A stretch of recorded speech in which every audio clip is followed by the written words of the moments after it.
우리 9장 16절부터 24절까지 말씀 살피겠습니다. 자, 우리 지난 시간에 배웠던 내용 잠깐 먼저 말씀드리면요. 아비멜렉이 오브라에 있는 자기 아버지 기드온이죠. 그 집에 가서 자신의 형제 70명을 한 돌 위에서 한 날 그대로 죽였죠. 그리고 이제 왕이 되었다라는 사실을 살펴봤는데 기억나실 겁니다. 그때 이제 70명이 죽는 가운데 막내 아들인 요담이 가까스로 살아남아서 우리가 지난 시간에 집중적으로 살펴봤던 나무 비유, 그렇죠? 4가지 나무에 대한 비유, 이것을 통해서 책망한 내용, 이것을 우리가 지난 시간에 집중적으로 살펴봤었습니다. 그리고 이제 그 나무에 대한 비유, 이걸 하고요. 이어서 요담이 예언을 합니다. 예언의 말씀을 전하는데 다 같이 우리 16절부터 20절 말씀 제가 빠르게 읽도록 하겠습니다. 그러므로 이제 너희가, 이게 이제 세겜 사람들이죠. 아비멜렉을 왕으로 삼았으니 너희가 과연 진실하고 성실하게 행하였으면, 또한 너희가 과연 여룹바알과 기드온이죠. 기드온의 또 다른 별명이죠. 그의 집에 잘 대하여 그의 손이 대접받을 만한 대로 그에게 행하였으면. 그 다음에 이제 가로입니다. 가로는 제가 그냥 지나치고 이해를 돕기 위해서 19절부터 가겠습니다. 그러니까 가로니까 가로는 지나치고 19절. 너희가 이날 여룹바알과 그의 집을 진실하고 성실하게 대우하였으면. 16절하고 19절 전반부가 똑같죠? 내용상 같죠? 진실하고 성실하게 대하였으면 똑같이 얘기하죠. 그 다음에 후반부입니다. 너희가 아비멜렉을 기뻐할 것이요 아비멜렉도 너희를 기뻐할 것이로되. 지금 요담의 얘기가 요지가 뭡니까? 자, 자신의 아버지 기드온은요 목숨 걸고 이스라엘 백성을 구했어요. 그랬더니 세겜 사람들은 정작 그 자신의 아버지 기드온은 이미 죽었죠. 그의 아들들 70명에 대해서 어떻게 했습니까? 아비멜렉의 꾀에 빠져서 그들을 다 죽였잖아요. 이게 여러분 생각해 보세요. 이스라엘 백성은 지파별로 이 집안의 존속, 집안이 이어지는 걸 굉장히 중요하게 여깁니다. 그러니까 대개 그 상속법까지 하면서 심지어는 형사 취수, 그러니까 형의 형수가 자식 없이 죽으면 동생이 취해 되잖아요. 그 유다 다말 사건이 나오죠. 그 정도의 무리하는, 우리가 봤었을 때 우리 현재 문화에서 무리하는 법까지 사용하면서 가족의 대를 잇는 것을 굉장히 중요하게 생각합니다. 왜냐하면 하나님이 주신 땅에 그 12지파의 가족들이 계속해서 영원히 보존되어야 되기 때문에. 그런데 세겜 사람들은요 그런 하나님의 명령과 약속을 어기고 아비멜렉에게 속아서 한 날에 70명의 형제들을 한 칼에 다 죽인 겁니다. 아비멜렉도 문제지만요 그걸 동조한 세겜 사람들도 문제다라는 거죠. 그러니까 우리 아버지의 자손들에 대해서 너희가 정말 제대로 잘 대우했냐 이렇게 책망을 하는 거죠. 자, 그러면서 그렇게 안 했으면, 제대로 했으면 아비멜렉도 기뻐할 것이고 아비멜렉도 너희를 기뻐할 텐데, 이제 20절이 핵심입니다. 이제 예언의 내용입니다. 만일 그렇지 아니하면 아비멜렉에게서 불이 나와 세겜 사람들과 밀로의 집을 삼키겠고 세겜 사람들과 밀로의 집에서도 불이 나와서 아비멜렉을 삼키리라 하더라. 어떻게 해요? 당신들이 정말로 올바르게 행동했으면, 즉 아비멜렉을 왕으로 삼는 것이 옳았으면 서로 기뻐할 텐데, 서로 잘 될 텐데, 그게 불법이면 어떻게 해야 하는 거예요? 지금 말을 요담이 굉장히 절제하는 거죠. 말 잘못하면 자기 혼자밖에 남지 않았잖아요. 말을 잘못하면 죽을 수 있으니까. 근데 그게 잘했으면 서로 기뻐할 텐데 잘못했으면 이제 예언이죠. 서로에게서 불이 나와서 서로를 불사를 것이다. 우리가 이미 여러 번 말씀드린 대로 이게 문자적으로 그대로 성취됐죠. 아비멜렉이 나중에 나무를 잘라서 이 세겜성 사람들 그 망대 위에다가 앞에다가 나뭇가지를 쌓고 불을 지릅니다. 이게 망대도 다 불타고 그러면서 세겜 사람들이 죽죠. 또한 그 과정에서 한 여인이 던진 위에서 맷돌, 이 돌을 던지는 바람에 그 돌에 머리를 맞아서 아비멜렉의 두개골이 깨지죠. 그래서 죽습니다. 그러니까 불이 서로에게 나와서 서로가 멸망하게 될 것이다. 굉장히 무서운 내용을 예언하고 있는 거죠. 우리 여기서 굉장히 중요한 한 가지 사실 배우게 되는데요. 유인물 나눠주신 거 보시면요. 첫 번째 원리입니다. 악은 스스로를 소멸합니다. 굉장히 중요한데요. 악은요 선을 위협하고 공격하기도 하지만요 그 악이요 커지면요 자기가 자기를 삼킵니다. 그러니까 죄의 이게 자기 파기성이라고 부르는 것인데요. 자, 여기 이제 제가 이제 그림을 한번 준비했습니다. 한번 보시죠.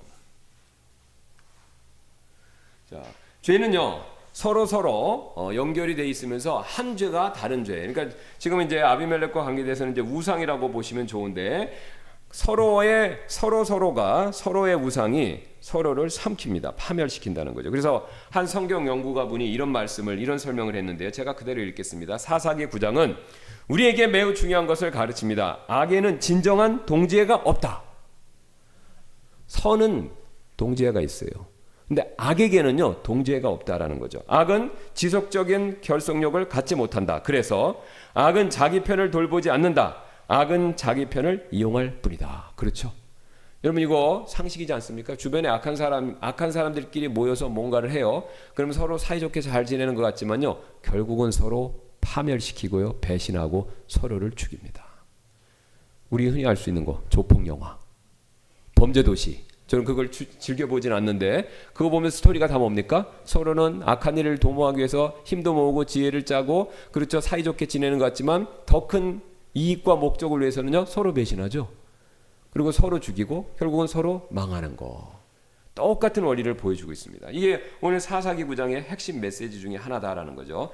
지금 아비멜렉과 세겜의 영주들은요 서로 동맹을 맺었어요. 9장 3절에 가서 보시면 그의 어머니 형제들이 그에 관하여 이 모든 말을 모든 세겜 사람들의 귀에 말하니 그들의 마음이 기울어져서 아비멜렉을 따르기로 하더라. 이는 그들이 이르기를 그는 우리 형제라 하였기 때문이더라. 지금 아비멜렉은 사람이 필요했어요. 지원자가 필요했어요. 또 세겜 사람들은 자기들을 서포팅해주고 유력해줄 사람이 필요했어요. 그러니까 이게 뭘로요? 혈연이라는 상호 이익을 중심으로 서로 연합을 한 거죠. 예, 서로 연맹을 한 겁니다. 자, 그러나 이 동맹 연맹은요 어려운 말로 공통의 선한 가치에 근거를 둔 게 아니라 공통의 서로의 이익에 기반을 둔 겁니다. 그래서 문제가 생길 수밖에 없다라는 거죠. 보세요. 처음에는 쿠데타 일으켰고 이익동맹을 맺었다가 3년간 그게 쭉 지나가다가 이제 배신으로 인해서 상호 파괴되는 이 과정을 여실히 보여주고 있습니다. 예. 여기서 우리가 이런 표현을 성경을 연구하시는 분들이 사용하는데요. 우상은 서로를 잡아먹는다라는 표현이 있습니다. 우상은 서로 잡아먹는다. 왜요? 출애굽기 20장 3절 보면요. 우리 안에 있는 우상은요. 결코 단수 하나가 아닙니다. 종교개혁자의 한 말을 빌리면 인간의 마음은요. 우상 공장이에요. 우리 마음 안에 하나님 외에 다른 우상들을 엄청나게 많이 만듭니다. 다 복수예요. 그 사실을 성경이 출애굽기 20장 3절에 보여주죠. 너는 내 앞에 다른 신들을 두지 말라. 이게 신이 아니라 우리가 보통 다른 신이라고도 얘기했는데 정확하게는 신들입니다. 제가 그래서 성경을 쭉 조사를 해봤어요. 그랬더니 신이라고 일반적으로 부를 때는요 다 신들, 복수를 씁니다. 근데 말곰, 바알 같이 단수, 그 특정 신을 얘기할 때만 신이라고 쓰고요. 그냥 우상들, 다른 어떤 신 얘기할 때는 신이라고 단수를 안 써요. 성경은 다 신들이라고 얘기하는 거예요. 그 얘기는 뭐냐? 우리가 섬기는 신들은요, 그러니까 우리가 섬기는 우상이나 신은요, 단수로 우리가 섬기지 않는다는 겁니다. 우상 드리고 신들을 섬긴다는 거예요. 그래서 한 사람의 마음 안에는 여러 우상이 동시에 존재하지만요, 이게 시간이 지나면요, 우리 마음 안에 있는 여러 신들, 이 우상들이 서로 충돌하고 결국 서로를 파괴시킨다라는 거죠. 그 사실 계시록 17장 16절에 여러분 잘 아시는 말씀입니다. 그 계시록 말씀이 그걸 명백하게 보여주고 있어요. 자, 17장 16절 보겠습니다. 또 내가 본 그 짐승 위에 있는 열불, 이 짐승 누굽니까? 적그리스도죠. 예, 바벨론이라고 부르기도 하는 본 그 짐승 위에 있는 열불, 곧 이것들이 그 음녀를 짐승 위에 있는 열불, 그러니까 짐승은 적그리스도고 열불, 곧 이것들이 그 음녀를 미워하여 그녀를 황폐하게 하고 벌거벗기며 그녀의 살을 먹고 그녀를 불로 태우리라. 보세요. 열불하고 그 다음에 음녀, 짐승이라고 부르는 음녀, 적그리스도하고 처음에 어떻게 합니까? 연합을 해요. 근데 나중에 가면요, 음녀, 이 짐승, 적그리스도를요, 열불이 공격을 합니다. 서로 싸우는 거예요. 이게 지금 사사기 9장과 똑같습니다. 각각의 마음에 섬기는 것들이 있는데 이것들이 서로 싸운다라는 것을 여실히 보여주는 거죠. 그 다음에 17절에 굉장히 놀라운 말씀이 있는데요. 그 싸움의 배경에 하나님이 간섭하셨다라는 것을 이렇게 얘기하죠. 이는 하나님께서 그들의 마음속에 그분의 뜻을 이루려는 마음을 주사 동의하게 하시고, 뭘 동의하게 하신 겁니까? 서로 싸우는 일에. 하나님의 말씀들이 성취되기까지 그들의 왕국을 그 짐승에게 주게 하셨기 때문이라. 하나님의 섭리적인 간섭으로 인해서 서로의 다툼이 일어나고 결국은 서로가 서로를 잡아먹고 삼킨다. 여러분, 똑같습니다. 거짓 신들,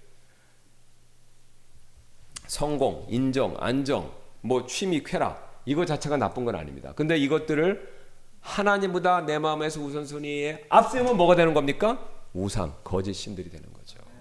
근데 안타깝게도 이 세상은요, 하나님께 영광도 돌리지 않고 감사하지도 않기 때문에 이 모든 것들이 신들, 거짓 신들로서 이 세상을 지배하고 있어요. 그런데 그게 거짓 신들끼리 이 세상을 지배할 때 잘 지배하면 좋은데, 이게 하나님같이 평화롭게 잘 통치하는 것이 아니라 서로가 서로에 대한 욕심이 있기 때문에 서로가 서로를 싸우고 삼키고 충돌하고 결국은 서로가 서로를 멸망시킨다라는 것이죠.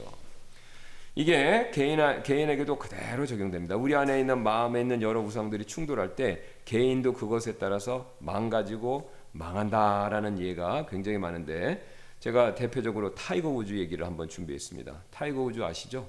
한 사람 안에 여러 우상이 충돌할 때 어떤 인생의 파국이 있는가. 이 사람은요, 골프를 잘 쳐서도 유명한데 그 아버지가 어렸을 때부터 골프로 키우기 위해서 굉장히 훈련을 많이 시키셨대요. 그래서 연습벌레였고 골프를 굉장히 잘 치고 그 다음에 행동이 굉장히 점잖고 좋았대요. 그래서 미국 사람들이 백인들도 이 타이거 우즈를 굉장히 존경 존중했다고 합니다. 왜냐? 이게 흑인인데 전문 직종으로서 골프 선수로서 성공했고 그 다음에 굉장히 사람이 나이스하고, 그래서 아내분도 스웨덴의 모델 출신인가 그럴 거예요. 뭐 굉장히 아름다운 여인을 얻고 아들 둘까지 두고, 그래서 굉장히 미국 사람들 사이에서 모범적인 사람, 그러니까 전형적인 그 아메리칸 드림을 성취한 사람, 이렇게 이제 그렇게 그런 모델이 되는 사람이었어요. 그러니까 광고도 엄청나게 모델로 해서 굉장히 대단했던 사람이죠. 그러니까 14개 메이저 골프 대회 우승, 그 다음에 광고로만 해도 수천만 달러를 모으는 정말로 대단한 사람이었는데요. 2009년 11월에 모든 것이 하룻밤 사이 무너졌습니다. 아시는 것처럼 외도한 여성 스캔들이 터진 거예요. 그것도 한두 사람이 아니에요. 수십 명이 나온 겁니다. 한 사람이 그걸 폭로하니까 용기를 내서 또 다른 여자가 엄청나게 많은 사람들이 상상외로 그와 외도를 벌였다라는 것을 막 폭로한 거예요. 자, 표면적으로는요, 타이거 우즈는요, 모든 걸 가진 사람이었어요. 성공, 돈, 명성, 가정. 그러나 그가 이런 것들을 우상으로 삼았기 때문에 이런 것들이 서로를 잡아먹기 시작했다라는 거죠. 보세요. 이 성공이라는 우상은요, 타이거 우즈에게 이런 생각을 주었었을 겁니다. 나는 평범한 사람과 다르다. 그죠? 그러니까 여성 편력이 있는 사람은요, 나는 뭔가 다르다라는 생각이 있는 거예요. 그래서 남자가 힘이 있고 권력이 있으면요, 여성 편력으로 빠질 가능성이 높습니다. 근데 요새는 또 이 남자들의 그런 나쁜 버릇을 여자들도 배워서 여자들도 이 힘과 능력이 생기면 여자들도 또 이게 바람을 펴요. 또 그것도 문제입니다. 그러니까 남자 여자나 똑같이 죄인이 맞아요. 근데 남자가 권력이나 권한이 많으니까 더 심해지는 게 사실이고요. 그 다음에 명성은요, 대단하죠. 나 타이거 우즈야. 그러니까 내가 모든 것을 할 수 있다라는 환상을 주는 거죠. 그러니까 자신이 뭐 여자한테 이렇게 수작을 걸고 추파를 던지면 여자들이 그냥 꼼짝 못하는 걸로 생각하는 거죠.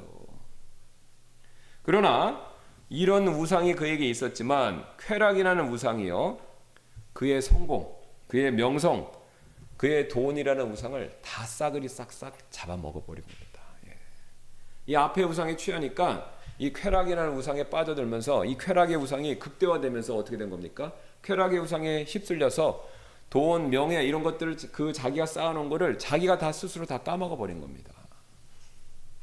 여러분, 우상 숭배를 하면요, 우리 안에서요, 모순이 생겨요. 그거를 잘 기억하셔야 됩니다. 그래서 스캔들 이후에 우주 완전히 망했죠. 광고 수익 다 잃어버리고요, 골프 대회도 못 나갔습니다. 몇 년 동안. 그 다음에 아내가 이혼했죠. 예. 그래서 그가 나중에 깊은 후회를 공개적으로 표현했지만요, 그때 그는요 이미 모든 걸 다 잃었습니다. 그 안에 있는 여러 가지 우상들이 있었지만 쾌락이라는 우상이 다른 우상들을 다 집어삼키고 그가 가진 모든 것들을 다 망쳐버린 거죠. 또 다른 인물을 제가 준비해 봤는데요, 스티브 잡스. 성공이 자기 자신을 잡아먹은 케이스죠.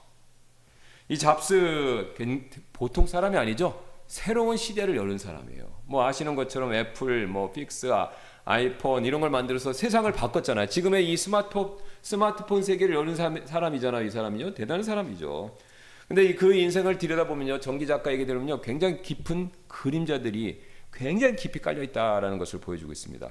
잡스는요, 안타깝지만 고아원 출신이에요. 입양이 된 겁니다. 그래서 컴플렉스가 굉장히 심했대요.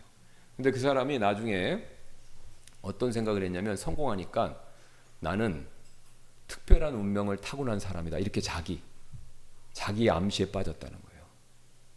그러니까 이 불운이 결국 나를 특별하게 만든다, 이런 생각을 했다는 거예요. 근데 그게 이제 점점 강화된 겁니다. 왜요? 이 사람이 이제 23살 때부터 이게 이제 본격적으로 성공의 출세 가도를 달리니까. 그래서 자기 이제 애플 일이 잘 되고 니까 23살에요. 이제 자기가 그 고등학교 때 알고 지내던 여자친구하고 같이 살았어요. 그래서 23살 때 그때 원치 않았는데 아이를 낳은 거예요. 딸 리사라고는 알을 낳는데, 자기는 이제 일하느라고 바쁘니까 이게 딸이 태어나니까 이게 거기 신경 써야 되잖아요. 이게 이 사람은 싫은 거예요. 일에 집중해야 되는데 딸이 싫으니까 어떤 이상한 행동을 벌였냐면, 리사라는 그 자기 딸이 친자가 아니다, 이렇게 2년 동안 빡빡 우겼대요. 그러니까 법정까지 가서 유전자 검사 받고 막 그런 난리가 있었다고 합니다. 그러니까 왜 이 사람이 이런 행동을 보이느냐?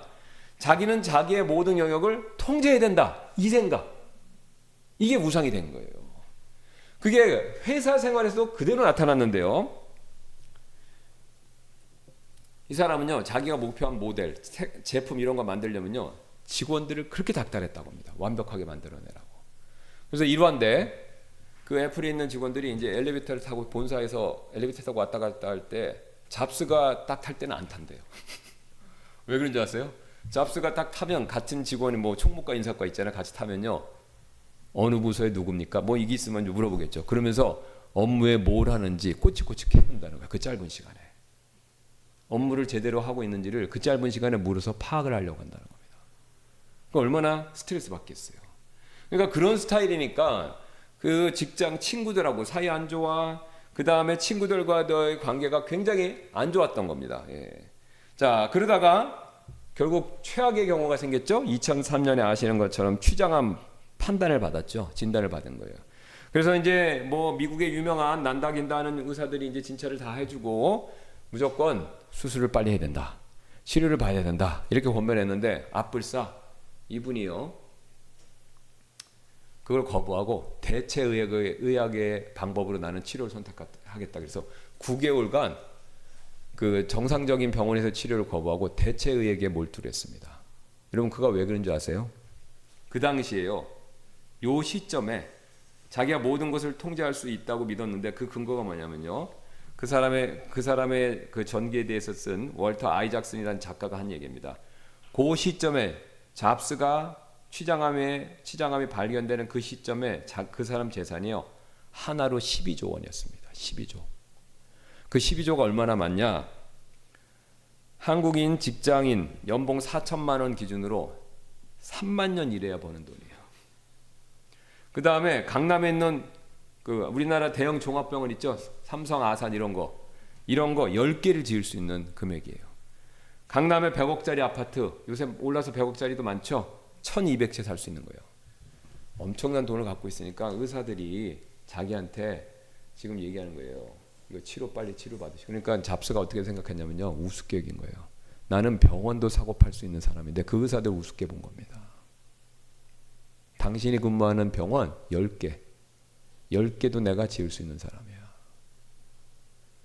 그래서 일명 속된 말로 뭡니까? 똥배짱이죠. 그래서 9개월이라는 시간을 낭비하고 결국은 수술을 받으려고 했는데 이미 때는 늦었죠. 온몸에 퍼져서 죽음을 맞이할 수밖에 없었습니다.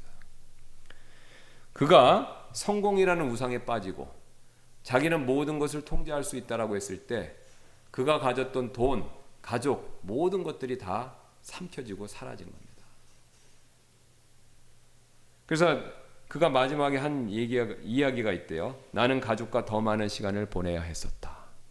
후회하는 거죠. 또 제가 아는 어떤 자매님 이야기인데요. 책에서 본 자매님 이야기입니다. 이 자매님은 교회에서 굉장히 인정받고 존중받는 분이셨어요. 왜냐하면 교회에서 봉사도 정말 헌신하시고 교회도 제일 일찍 오시고 늦게 가시고 새로 오신 분 오면 정말 헌신적으로 이렇게 섬겨주시고, 그래서 겉으로는 굉장히 완벽한 신앙인의 본을 보여주셨는데 그분이 나중에 인정을 한 거예요. 고백을 한 거예요. 자기의 섬김의 진짜 목적은 인정받고 싶은 것이었다. 그래서 그분 간증하시길, 저는요 이 자매님 같은 분이 또 어디 있나요? 그 말이 자신의 영혼의 양식이었다. 이렇게 고백을 했습니다. 여러분, 그러니까 어떤 일이 벌어지는지 아세요? 인정받는 게 우상이 되면요, 신앙에서 그 인정을 받기 위해서 나도 모르게 엉뚱한 행동을 합니다. 어떤 엉뚱한 일들을 하냐면요, 다른 사람을 쉽게 험담할 수 있어요. 왜? 다른 사람을 험담하면 그 사람이 낮아지니까 나는 더 올라가는 거예요. 여러분, 우리가 험담을 하는 이유 중에 하나가 뭐냐면요, 무의식적으로 나를 높이기 위해서예요. 그러니까 내가 진짜 높아가려면 내 실력이나 내가 마땅히 주님께 인정받을 걸로 올라가야 되잖아요. 근데 저 사람하고 나하고 똑같아. 그러면 내가 이 사람보다 높아지고 싶으면 제일 손쉬운 방법이 뭔지 아세요? 그 사람을 깎아내리면 돼요. 이게 정치인들이 제일 잘하는 거죠. 자기 실력 개발하고 치적을 공포하고 선전하는 것보다 뭐합니까? 상대방 잘못된 거 찾아내서 그거 깎아내리는 거, 이거 제일 잘하잖아요. 이 자매님도 자기도 모르게 그런 방법을 은근슬쩍 썼던 겁니다. 또한 우리 나가서 전도하는 가죠. 우리 독립심내교회는 열심히 하는데, 물론 다른 교회들도 하는데, 전도한 사람 수를 살짝 부풀리는 거예요. 왜요? 더 숫자가 많을수록 더 인정받는다라는 착각에 빠졌기 때문에. 또 자기 의견과 동의하지 않는 사람을 조용히 굉장히 부드럽게 왕따를 시키는 겁니다. 그리고 그것을 영적 분별이다 이렇게 포장한 채, 그런 식으로 10년이 흘렀더니 겉으로는 교회에서 가장 영향력 있는 성도가 되었지만 속으로는요, 그동안 쌓아온 거짓말, 험담, 조작 위에 서 있는 사람이 되어 있었던 것이죠. 자, 그렇게 되면 여러분 어떻게 되는 줄 아세요? 양심이 잘 작동을 안 해요. 마음이 성경에서 말한 것처럼 강팍해집니다. 왜 강팍해지냐면요, 보세요. 모든 것을요, 인정이라는 것을 기준으로 계산하기 때문에 그렇습니다. 옳고 그름으로 계산하는 게 아니라 인정받고 싶다라는 그 욕망을 가지고 계산하니까, 인정받기 위해서 거짓말하고, 인정받기 위해서 숫자 부풀리고, 인정받기 위해서 다른 사람 이렇게 배제하니까 어떻게 되는 겁니까? 그 인정으로 모든 걸 환원해서 계산하니까 양심의 마비가 오는 겁니다. 강팍해지는 거예요. 굉장히 무서운 일이죠. 그 결과 그분이 고백하기를, 기도할 때 하나님이 멀리 계신 것 같다, 그런 이야기를 했습니다. 하나님께 가까이 못 가는 거죠. 마음 안에 이런 우상들이 서로를 삼키고 있기 때문에. 자, 여기서 우리는요, 왜 우상은 항상 결국 이렇게 무너지는가에 대한 질문에 대한 답을 살펴봐야 되는데요. 여러분, 우상은요 진짜 신이 아니에요. 그래서 우리에게 우리가 바라는 것, 원하는 것을 줄 수가 없습니다. 그 약속을 지킬 수가 없어요. 모든 우상은 사람이 만들어낸 것이기 때문에 제한적이죠. 예. 여러분 보세요. 돈이 많은 걸 할 수 있지만 모든 걸 할 수 있는 건 아니에요. 그 다음에 권력이, 역시 권력을 가지면 정말 세상을 손안에 넣는 것 같지만 그 권력의 힘도 잠시 잠깐이죠. 여러분, 느부갓네살 왕의 이야기 한번 아시죠? 예. 모든 걸 다 가졌지만 정신이 한번 나가니까 어떻게 했어요? 모든 걸 잃었잖아요. 그 다음에 건강 자신 있어도 소용없죠? 건강 역시 나이가 지나면 장사가 없습니다. 사람의 인정은요 더 어렵고요. 사람의 인정받기 굉장히 어렵죠. 왜요? 사람의 인정은 항상 변덕스러우니까. 안전에 대한 것도 환상이죠. 예.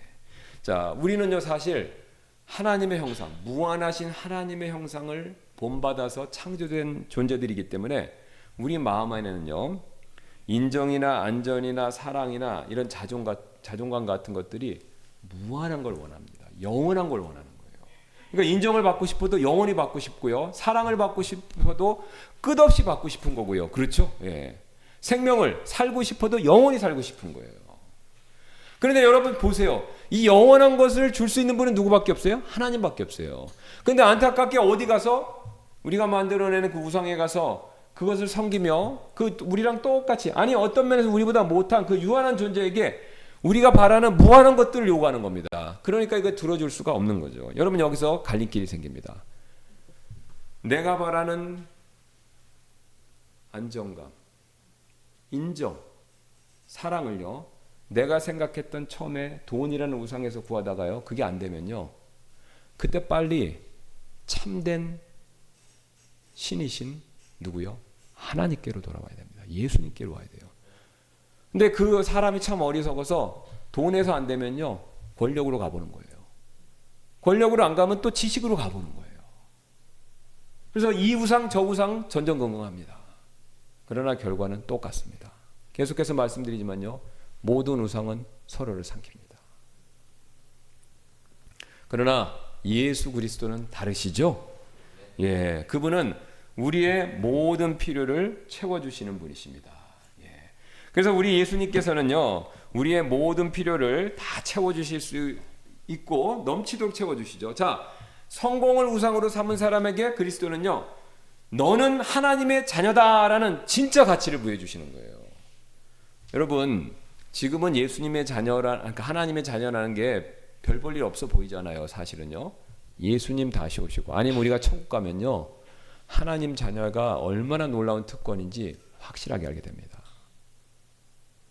천국에 가도 알고요, 예수님 오셔도 알아요. 왜요? 예수님 오실 때 우리는 부활의 몸을 입어요. 놀라운 영광을 받습니다. 지금이야 별 볼 일 없어 보이지만 주님께서 오시면, 가든지 주님 오시든지 우리는 하나님 자녀라는 놀라운 특권을 받게 돼 있습니다. 그게 예정된 거예요. 또 인정을 우상으로 삼는 사람에게요, 그리스도께서는 우리에게 칭의를 통해서 하나님께서 완벽한 사람이라고 여겨주시는 그 역임을 받게 해주신 거예요. 그 다음에 불안, 염려, 안전을 우상으로 삼는 사람에게는요, 십자가의 보혈을 통해서 우리의 영원한 안식을 제공해 주시는 거고요. 그 다음에 쾌락을 우상으로 삼는 사람에게는요, 주님의 임재 안에서 주시는 주님의 영원한 기쁨, 이것을 항상 주시는 겁니다. 그래서 그리스도 안에서는요, 우리가 바라는 모든 것들, 우리가 무한히 바라는 모든 것들이 충족될 수 있습니다. 왜요? 그분은 무한하신 하나님이시기 때문에. 그래서 어거스틴이 교부죠, 유명한 말을 했습니다. 이런 말을 했어요. 근데 그의 말이 참 적절하다라는 생각이 드는데요, 우리의 마음은 당신 안에서 안식할 때까지 안식할 수 없습니다. 그렇죠. 우리의 마음은요, 주님 안에서 안식할 때까지 참된 안식을 할 수 없다는 겁니다. 예, 굉장히 날카로운 통찰이죠. 그리스도 안에서만 참된 안식을 얻을 수 있습니다. 여러분, 우리는 이 사실을 꼭 믿으셔야 됩니다. 예. 자, 그래서 우리가 우리 자신을 한번 점검해 보실 필요가 있어요. 지금 우리 마음 안에 서로 충돌하는 우상이 있을 수 있어요. 없다고 그러면 안 되죠. 예, 다 있다고 우리가 그것을 정말 주님 앞에서 정직하게 인정하시는 그런 겸손과 진실이 필요합니다. 왜요? 우리는 언제든지, 저와 여러분 마찬가지예요. 나도 모르는 사이에 우상을 싹 만들어서 하나님보다 앞세울 수 있으니까. 그러니까 섰다고 하면 넘어질까 조심해야 돼요. 항상 우상을 염려해야 된다라는 거죠. 자, 근데 이게 나쁜 소식인 것 같지만 사실은 좋은 소식이 될 수 있습니다. 왜요? 우상의 문제에 민감할수록요, 우리가요, 주님께 더 엎드리게 돼 있습니다. 근데 내가 우상이 있는지, 우상에가 엎드리고 있는지 그거 인식을 못하면요, 예수님을 찾아갈 필요를 점점 더 못 느끼게 돼 있어요. 왜요? 지금 나 예수님 잘 섬기고 있다고 생각하고 있으니까. 근데 사실 돈이라는, 만몬이라는, 다른 사람의 인정이라는, 그 다음에 또 권력이라는, 지식이라는, 평판이라는 이런 우상들을 섬기고 있는데 겉으로는 예수님을 내가 잘 섬기고 있다, 주님을 잘 섬기고 있다라고 착각하기 쉽기 때문에 그렇습니다. 그래서 여러분 오늘 이 제가 전해드리는 말씀을 듣고 우리 목사님 맨날 마음에 팍팍 찔리는 말씀만 하시네. 한탄하고 그 다음에 이게 타겟 설교라고 하고 여기서 주저앉으시면 안 돼요. 그 사탄이 역사하는 겁니다. 그럴 때일수록 여러분 어떻게 하셔야 돼요? 예수님께로 돌아가셔야 돼요. 십자가 앞으로 나가셔야 됩니다. 이게 기쁜 소식이 되는 겁니다. 복음은요 기쁜 소식인데 그 기쁜 소식이 되려면요 나쁜 소식부터 들으셔야 돼요. 왜요? 죄인이라 죽는다, 지옥이 기다리고 있다. 나쁜 소식을 들어야 기쁜 소식, 구원이 있다, 천국 간다, 살 길이 있다, 이 얘기가 들리잖아요. 우상 문제도 똑같습니다. 자, 그 다음에 이게 우리가 오늘 살펴볼 수 있는 두 번째 원리가 있습니다. 하나님께서는 악을 허용하시지만 그 악을 지배하고 컨트롤하고 그것을 주권적으로 사용하신다라는 겁니다. 우리 다 같이 21절, 24절 말씀 보시겠습니다. 요담이 자기 형제 아비멜렉을 두려워하여 달려 도망하고 부엘로 가서 거기에 거였더라. 아비멜렉이 3년 동안 이스라엘을 통치하던 때 그때 하나님께서 아비멜렉과 세겜 사람들 사이에 악한 영을 보내시니 세겜 사람들이 아비멜렉을 배반하였으니 이것은 여룻바알의 아들 70명에게 행한 잔인한 일로 그들의 피가 자기 형제들을 죽인 아비멜렉과 그의 형제들을 죽이는 일에서 아비멜렉을 도와준 세겜 사람들에게로 돌아가게 하려 하심이었더라. 자, 이게 오늘 말씀을 보면요 거기에 악한 영을 보내셔서 이 사람들이 서로 다투게 하셨다, 이렇게 배반하게 하셨다라고 하죠. 이게 우리가 굉장히 신학적으로 난제, 어려운 진리 가운데 하나인데요. 자, 보시기 바라겠습니다. 지금 하나님께서 아비멜렉과 세겜 사람들 사이에 악한 영을 보내시니 세겜 사람들이 아비멜렉을 배반하였으니, 이 배반하는 주 원인이 뭐였어요? 하나님이 악한 영을 보내셨다는 겁니다. 여러분 이 구절 보실 때 이거 이상하다. 하나님이 어떻게 악한 영을 보내시지?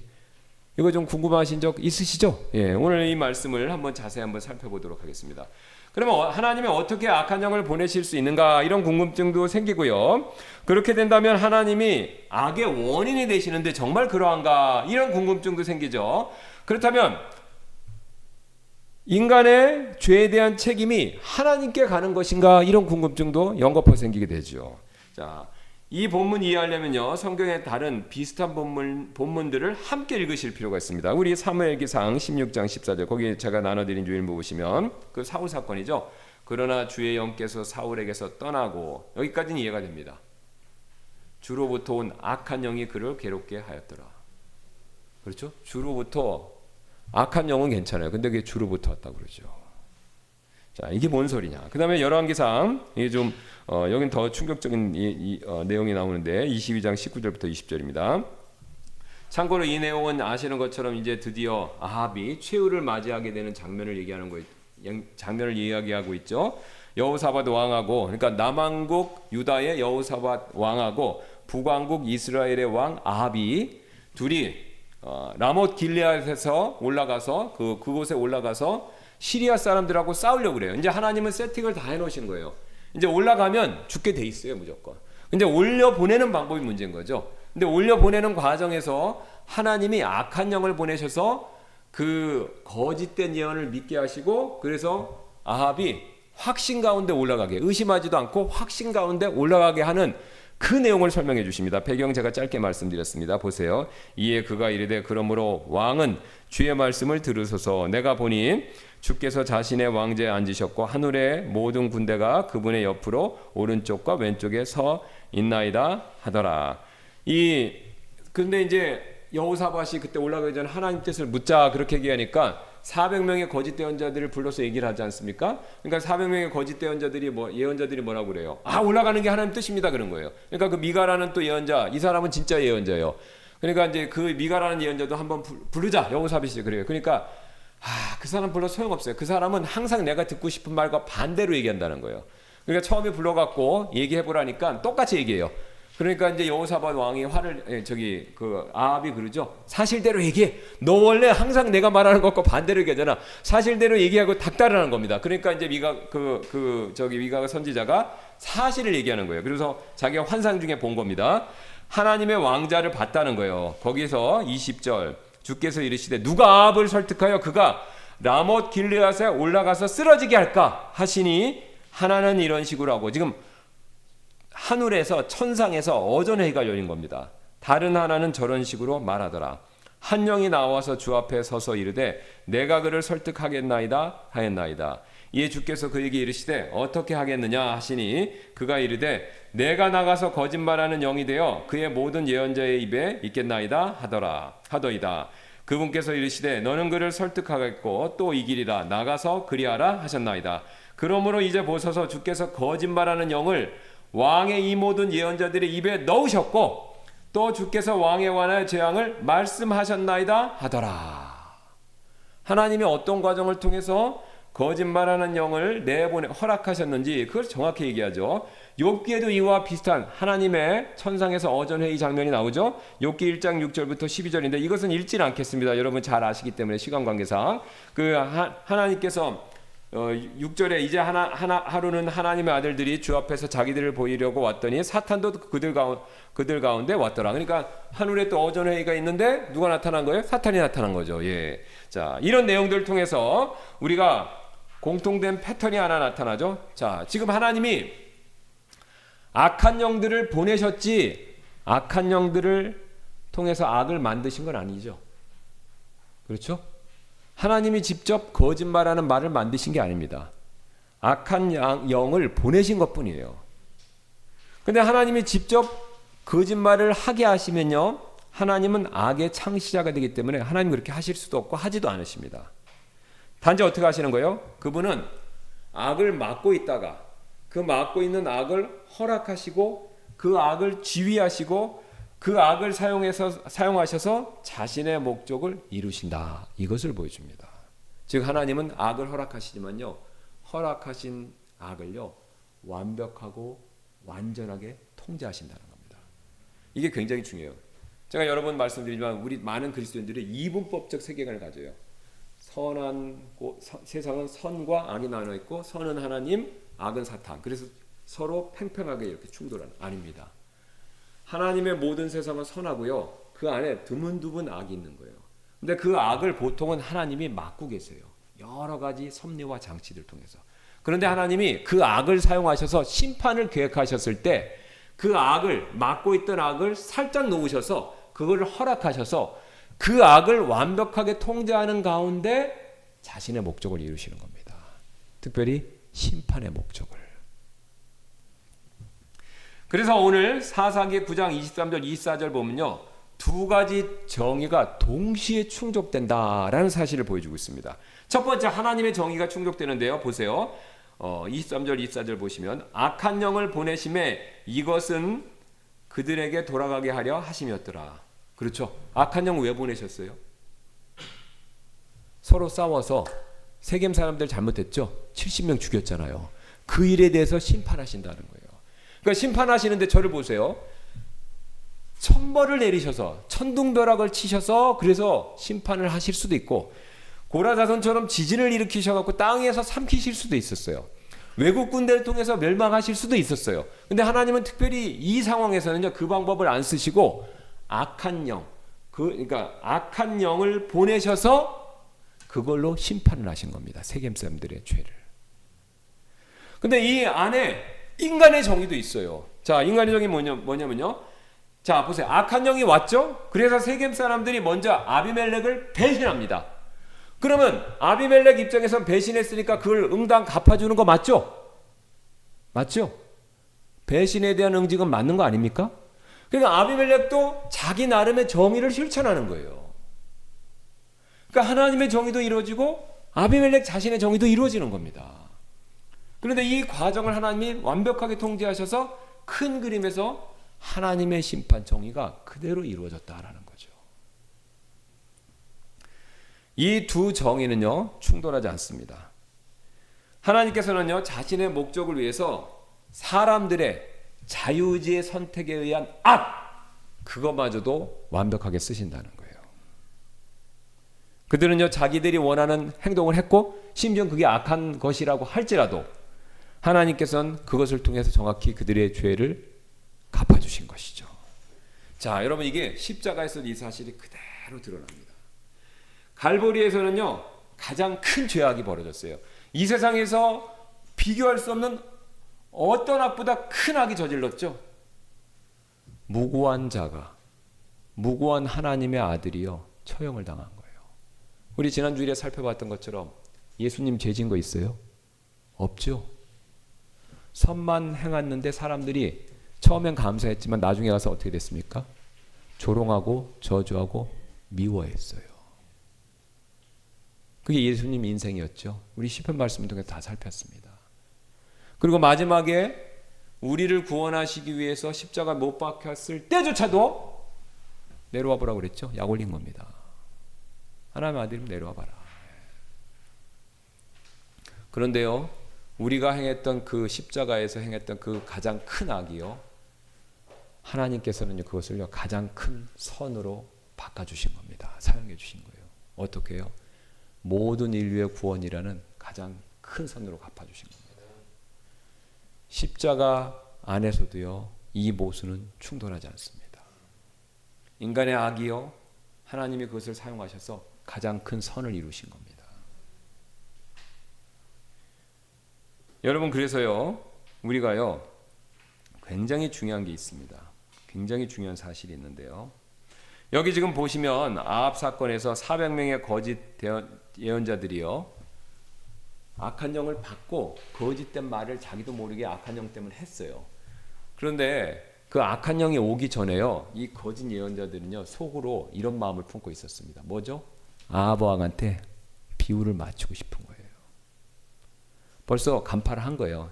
여러분, 예언자들은요 반은 가짜 사귄 거 아시죠? 네, 우리 3층도 있잖아요. 예. 그걸 어떻게 압니까? 미래를 사람이 자기 앞날을 알면 저러고 있겠어요, 사실은? 빨리 주식에 가서 유망주 빨리 보고 하면 되잖아요. 로또 복권 번호 알면 되지 않습니까? 그러니까 다 가짜예요. 자기 운명도 못 바꾸는데 어떻게 남의 운명을 바꿉니까? 그러니까 이 예언하는 사람들, 가짜 예언자들은요 눈치가 빨라요. 그러니까 이게 점쟁이나 이런 사람들 보면 벌써 이게 히트를 보고 그걸로 때려 맞춘다고 그러잖아요. 그러니까 이게 400명의 예언자들도 벌써 관심술로 아방의 마음을 꿰뚫어 본 거예요. 지금 분위기가 아방이 지금 가고 싶구나. 그러니까 어떻게 예언을 해야 되겠어요? 가야 된다 말아야 된다. 가야 된다 쪽으로 이미 생각을 한 거예요. 그런데 이미 가는 쪽으로 예언을 해야지. 그런데 하나님께로부터 오는 거짓 세용이 딱 오니까 그게 둘이 찰떡같이 맞으면서 그냥 자기도 모르게 강력하게 가는 게 하나님 뜻입니다. 이렇게 내뱉은 겁니다. 그럼 책임은 누구한테 있는 거예요? 자기 자신한테 있죠. 왜요? 마음에 이미 그런 생각을 품고 있었기 때문에. 거짓말할 마음의 준비가 되어 있었기 때문에 거짓말의 영이 자연스럽게 들어온 겁니다. 그래서 데살로니가후서 2장 10절 11절이 그 사실 얘기하죠.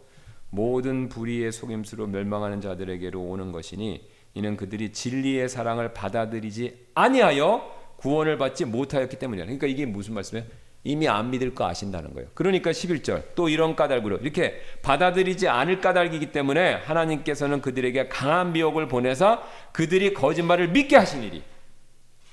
이미 안 믿을 거 아시니까 강한 거짓말하는 영을 보내셔서 이단 사탄 사입이 그걸 믿게 하셨다는 거예요. 더 확실하게 마음 상태를 보시고. 그래서요 여러분, 이게 패턴이 있습니다. 우리가 굉장히 조심하셔야 되는데, 내가 진실을 원하는가 아니면 듣고 싶은 말만 듣기를 원하는가, 여기에 맞춰서 이미 갈리는 겁니다. 진실을 듣고 싶은 사람은요 거짓이 왔을 때 그걸 거부할 수 있는 지혜가 생겨요. 그런데 내가 듣고 싶은 것만 들으려고 하면요 거짓이 올 때 그걸 싹 받아들이는 겁니다.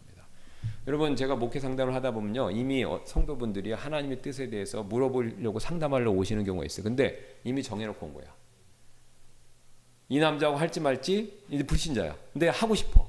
근데 하나님의 뜻을 구하는 과정을 겪어야 되니까, 안 그러면 정죄받을 것 같으니까 이미 생각을 해놓고 상담하러 와요. 그런데 이제 불신자니까 안 됩니다 그러면 저기예요, 그런 얘기를 듣기 싫으니까 그런 걸 얘기해 줄 사람을 찾아가는 겁니다. 여러분, 교회도 똑같아요. 자기가 원하는 걸 얘기해 줄 교회를 찾아다니는 경우가 요새 너무 많죠. 예, 처치 쇼핑이라고 그러지 않습니까? 교회를 택해서 다니는 거예요. 하나님이 얘기해 주시는 얘기, 하나님이 말씀해 주시는 것을 들으러 가야지, 내가 필요한 얘기를 해주는 교회를 찾아다니셔서는요 오히려 오늘 세겜 사람들, 그다음에 아합의 예언자들처럼 아합 왕처럼요. 거짓의 영에 쉽기가 너무 그 영에 쉽기가 너무 쉽습니다. 예. 너무 쉽게 빠져드는 거예요. 예. 그래서 우리는요 진리를 추구해야 된다라는 것이죠. 자, 그 다음에 하나님의 심판은요 세 가지 형태로 나타나는데 그것에 대한 내용은 우리가 시간이 다 되었기 때문에 우리가 다음 시간에 살펴보도록 하겠습니다. 그래서 마무리하고 정리하도록 하겠습니다. 여러분 하나님 앞에서요 우리는 정직해야 됩니다. 정직하셔야 돼요. 우상을 내가 언제든지 다른 것을 삼을 수 있다. 하나님보다 앞에 세울 수 있다. 이거 늘 살피셔야 돼요. 그걸 하시지 않으면요 실패합니다. 언제든지 넘어질 수 있어요. 그리고 항상 내가 듣고 싶은 말만 들으려고 하지 마시고 하나님이 들려주시는 말을 가감없이 그대로 받아들이려고 하는 겸손한 자세가 필요합니다. 그래야 미혹의 영에 빠지시질 않습니다. 이 세상에 지금 얼마나 미혹의 영이 많습니까? 인터넷에 넘쳐나죠. 주변에도 많고요. 그렇게 되면요 오늘 세겜 사람들의 실수 또 아합 왕과 그 대언자들의 실수를 우리도 겪을 수밖에 없습니다. 오히려 우리는요 십자가 앞에 예수님 앞에 나아가 항상 우리 자신을 낮추고 그분이 주시는 참된 만족과 평안과 기쁨 이걸 구하셔야 됩니다. 그럴 때 우리가요 우상 숭배의 죄로부터 자유로워질 수 있습니다. 그런 저와 여러분들 되시기를 주님의 이름으로 소원합니다.